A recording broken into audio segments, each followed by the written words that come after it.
Hey friends, this is me, Spencer, and I'm here today to review Yokai Watch. This is a kids game on the Nintendo 3DS. It's made by Level 5. I've had a troubled history with these guys, huge into them with the PS2 era. Everything after I've kind of slipped off the radar. I always want to give them a chance because they have so much promise in everything they do, and they always, especially lately, just let me down completely. Here's their chance. Yokai Watch is kind of a Pokemon style game, huge in Japan, came out in 2013, and is $1 billion industry over there. And they're bringing it over here to give it a good shot in the North American market. It's late. So, how do they do it?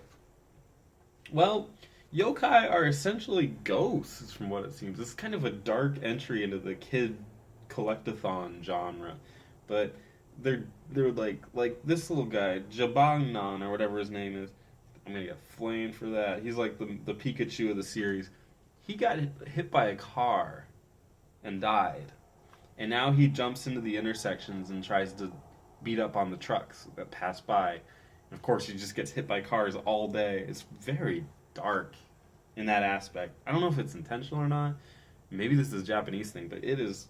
It's got a really dark undertone. It does have an anime, and I heard that in the actual anime, he also tries to talk, or not tries. He possesses people into walking into the middle of the street.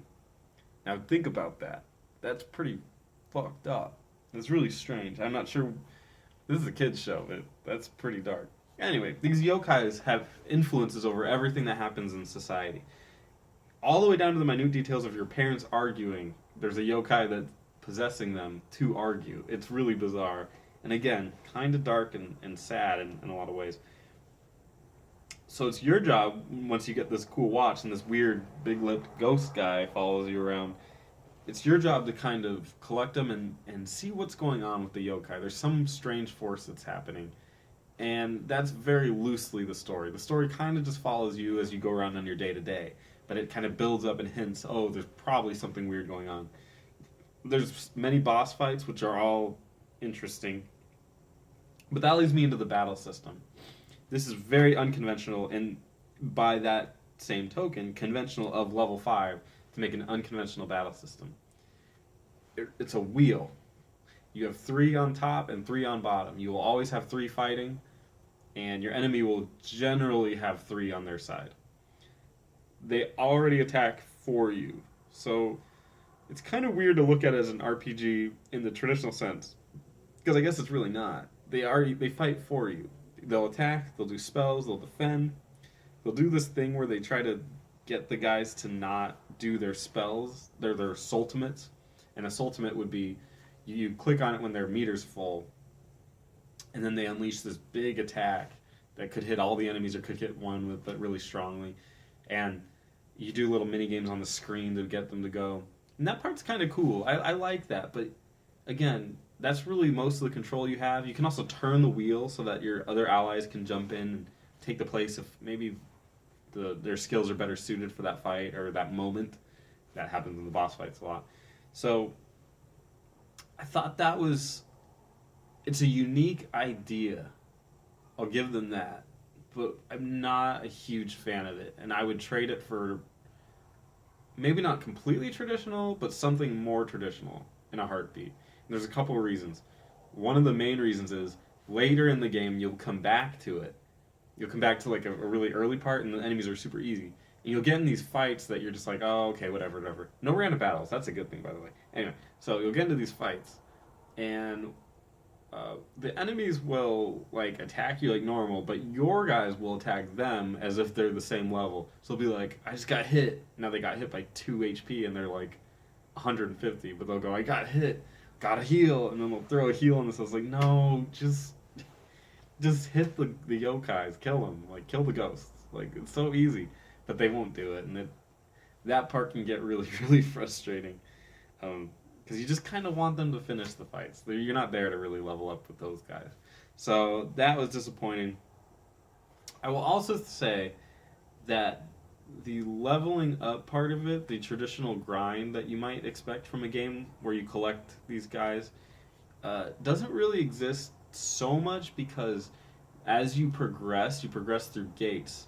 It starts with, I want to say D, C, B, A, S. And as you follow down that path, every time you go through a new gate, you'll get stronger yokai, which you'll then replace. So you're always kind of automatically upgrading your yokai, so the actual grind doesn't really happen because you're just going to leave those characters behind anyway. And that's what I've found. Now, I'm not sure if that's a negative or positive, but again, from an RPG perspective, it's a little bit different. Now, I'm going to talk about the graphics real quick. The graphics are really nice.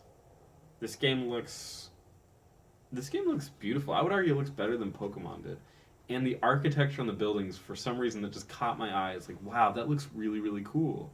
And the houses look really, really nice. They kind of have a cartoony feel, but also a sense of scale, a sense of size. People can actually live in these houses. It's really kind of interesting. Like in a lot of RPGs, you'll find there'll be like a big room, and like one room for the kid, and it's like, where's the mom sleep? Like she just sleeps on the ground like all day. And not to say that that's bad, but it's nice to see that somebody put the time to actually make these houses livable. Granted, you can't go into a whole lot of them, but regardless, it's really nice to see that. The world is very vibrant. It feels alive. Music-wise, the songs are really catchy. You'll go down a street on a bike, and the bike song is catchy as fuck, and it sticks in my head. Now, I'll talk about the pros and the cons here. The pros are the graphics look nice. It's very kid friendly. Kids love this stuff. My daughter just can't get enough of it. She's played it actually before I did because I was too busy with another game. But the graphics are nice. It's good for the kids. The sound is cool. It has a different battle system, and it has a strong collecting aspect. So just like Pokemon, you gotta catch them all. Gotta catch all these yokai by either beating them in battle or finding out what they like as presents and stuff like that. Almost a Shin Megami Tensei feel, which would be kind of cool, I guess, but more for kids. And obviously the side quests are just a million of them, which don't do anything for me. But if you really, really like doing side quests, chores, go for it. The cons are the battle system for traditionalists is pretty weird, and I would trade it in a heartbeat. And again, not to say it's bad, but for my taste, not into it. Also, the game is incredibly easy. I didn't have any problems until there's a spider, and he threw me for a loop, but I got past him, and then, that was kind of the jumping point for the difficulty, and that's literally like, I would say 3/4-ish of the way through the game. So before then, you're just going to be cakewalking all the way down. Put the healer in the middle. You'll know what I'm talking about. So those two things combined leave me with my final thoughts on the game. My verdict for this game, I will say this is a 4 out of 10. Again, for me personally, I would rather play a Pokemon game, or better yet, a Shin Megami Tensei game, or a nice RPG. Now, those games are things I would rather play in place of this. And again, so that's why I kind of give it a below average score, is because there's so many good alternatives to it. This game itself is not bad, especially, and I will say, if you're a kid, bump this up to 8 out of 10. It's a really good game for kids. They love all this crap, and they're not worried about the difficulty because they probably suck at games anyway. Yeah, you kids. Anyway, so that's my kind of final thoughts on it. I know it's big and popular and everything, but I think definitely more for the children. The adults should probably stay away. I'm Spencer. Make sure to like, comment, subscribe. Thank you so much for watching. I appreciate it. Have a good one.